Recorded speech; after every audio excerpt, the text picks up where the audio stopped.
నమస్తే. నేను మీ సునీల్ కుమార్ గాజుల. ప్రపంచ ప్రఖ్యాతి చెందిన ఆటగాడు, ద ఫుట్బాల్ ప్లేయర్ మెస్సీ. ఈరోజు మనం మాట్లాడుతూ ఉన్నాము. కానీ తనకొచ్చిన సక్సెస్ ఈ ఒక్క రోజులో వచ్చిందా ఇది అని ఒక్కసారి ఆలోచించే ప్రయత్నం చేస్తే 17 సంవత్సరాల 114 రోజుల కష్టం అని చెప్తూ ఉంటాడు తను. చిన్నప్పటి నుంచి ఎన్నో ఇబ్బందులను ఎదుర్కొని కుటుంబాన్ని వదిలిపెట్టి, ఉన్న దేశాన్ని వదిలిపెట్టి కూడా వెళ్ళిపోయి ఆటలో ప్రావీణ్యాన్ని సాధించగలిగాడు. కానీ ఒక్క విషయం గుర్తుంచుకునే ప్రయత్నం చెయ్యి. మనం కూడా ఎందుకు ఆగిపోయే ప్రయత్నం చేస్తూ ఉన్నాము, సాగిపోలేకుండా ఉంటున్నాము.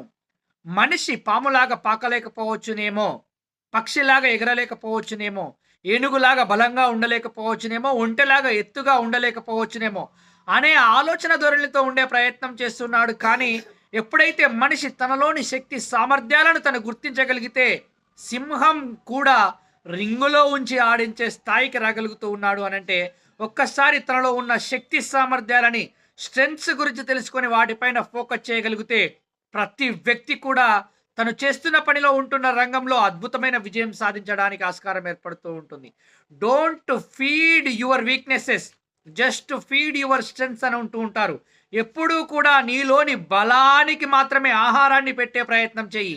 ఎప్పుడైతే నీలోని బలహీనతలకు నువ్వు ఆహారాన్ని పెట్టే ప్రయత్నం చేస్తూ ఉంటావో, అవి నీ బలాన్ని తక్కువ చేసి నిన్ను అక్కడే ఆపేయడానికి ఆస్కారం ఏర్పడుతూ ఉంటుంది. ఆలోచించు మిత్రమా ఒక్కసారి.